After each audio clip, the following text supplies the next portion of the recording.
खबर शाहजहांपुर से है। खूनी झड़प में एक की मौत की खबर मिल रही है, 4 घायल बताए जा रहे हैं। दो पक्षों के बीच जमकर फायरिंग हुई है, पथराव किया गया है। फायरिंग में एक युवक की मौत हुई है। दोनों पक्षों के 4 लोग गंभीर रूप से घायल बताए जा रहे हैं। पुरानी रंजिश की वजह से दो पक्ष आमने सामने हो गए हैं। तनाव के बाद गांव में पुलिस तैनात है। पुरानी रंजिश वजह बताई जा रही है और इसकी वजह से दो पक्ष आमने सामने हुए। खूनी संघर्ष कह सकते हैं, क्योंकि फायरिंग भी हुई है, पथराव भी किए गए हैं एक दूसरे के ऊपर, जिसमें एक युवक की मौत हुई है, वहीं 4 लोग गंभीर रूप से घायल हुए हैं। फिलहाल मौके पर पुलिस मौजूद है। गांव में इस वक्त हालात जो है तनावपूर्ण बने हुए हैं। देखिए किस तरीके से गंभीर रूप से 4 शख्स जो है घायल हुए हैं इस खूनी संघर्ष में, वहीं एक युवक की मौत हुई है।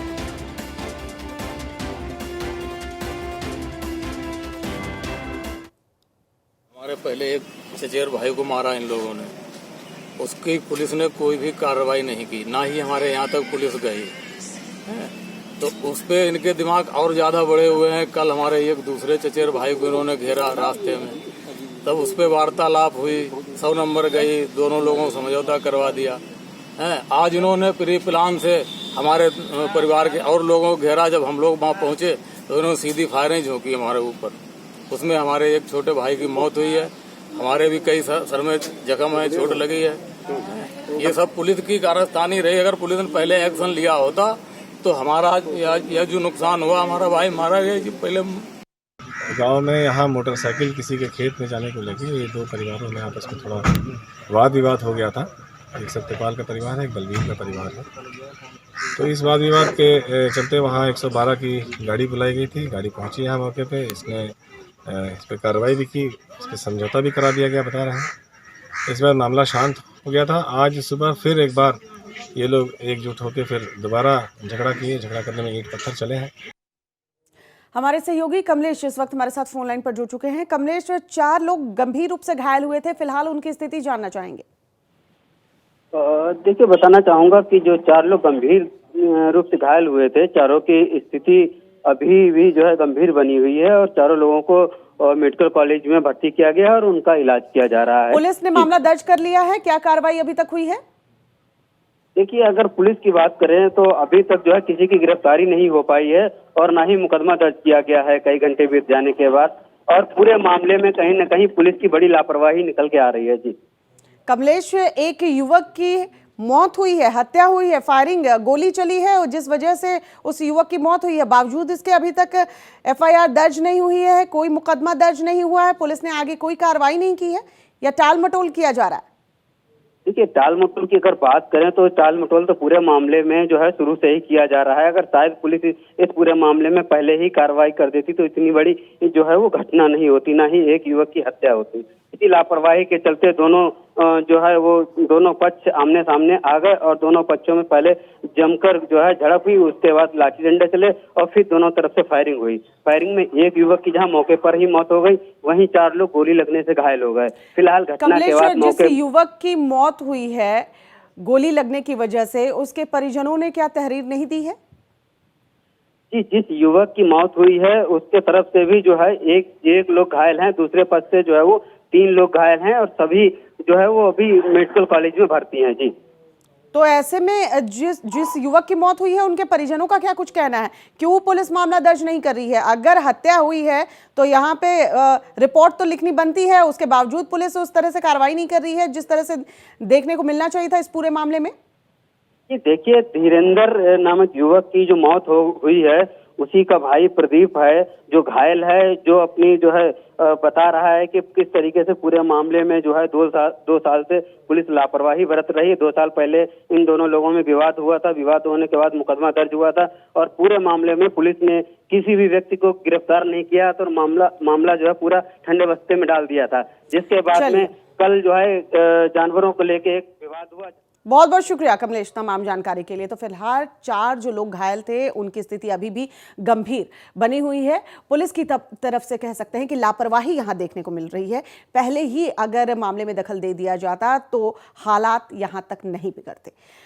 देश में आज भी कुछ ऐसे गांव हैं जो विकास से कोसों दूर हैं।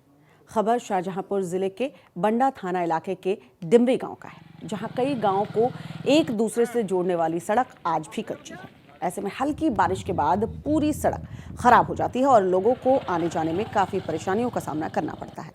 ग्रामीणों का कहना है कि उन्हें कई बार जनप्रतिनिधियों और प्रशासनिक अधिकारियों से सड़क बनवाए जाने की मांग की है, लेकिन अभी तक किसी ने कोई सुनवाई नहीं की।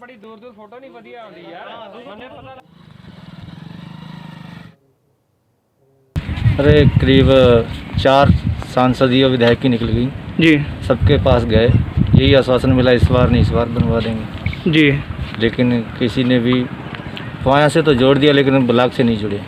जी जी। तो इधर हम लोगों को गन्ना ले जाना है, फसल बाड़ी ले जाना है तो बहुत दिक्कत होती है। जिसमें हमने प्रधान जी को दी जानकारी जी, लेकिन प्रधान जी बोले कि हमारे कोटा में नहीं है। अच्छा अच्छा। हमने विधायकों से वोट मांगने आते, विधायक जी से कहते जी, तो वे कहेंगे बनवा देंगे, हम जीत जाएंगे तो बनवा देंगे जी। जब जीत जाते हैं तो फिर भी कोई आता नहीं है। अच्छा, प्रधान जी का क्या नाम है? चमन लाल।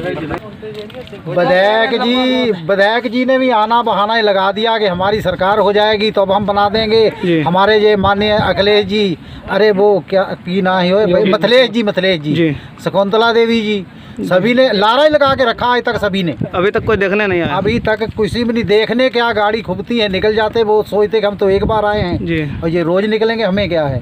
लेकिन अब देखो भाई, आगे तो मीडिया का युग हो गया, अब क्या होता है। ये प्रधान जी छोड़ो, हमने विधायक जी से 4 बार बोला जी, वो कह रहे हैं ये ज़्यादा लंबा पड़ता है, हमें छोटा रोड चाहिए। MP साहब बोलते हैं ये छोटा पड़ता है, हमें लंबा रोड जी। चाहिए। हम पिछले 5 वर्षों से ऐसे ही घूम रहे हैं। अभी एक PWD द्वारा रोड हमारे गांव के लिए नियुक्त हुआ है जी, अभी कुछ दिन पहले यहाँ पे सर्वे हुआ था। जी जी। हमने उन लोगों से भी कहा कि भाई आप इधर की वजह से आप इधर रोड बना दीजिए, बोले वो भाई हमारे संज्ञान में नहीं है। बुलंदशहर के जहांगीराबाद में स्थित एक निजी हॉस्पिटल में जिनाई गांव की रहने वाली एक महिला ने 3 बच्चों को जन्म दिया। नॉर्मल डिलीवरी के जरिए पैदा हुए 3 बच्चों में से 2 बच्चे बिल्कुल स्वस्थ पैदा हुए हैं, जबकि तीसरा बच्चा पूरी तरह से विकसित नहीं हो पाया है। फिलहाल डॉक्टर का कहना है कि जच्चा और बच्चा बिल्कुल स्वस्थ है।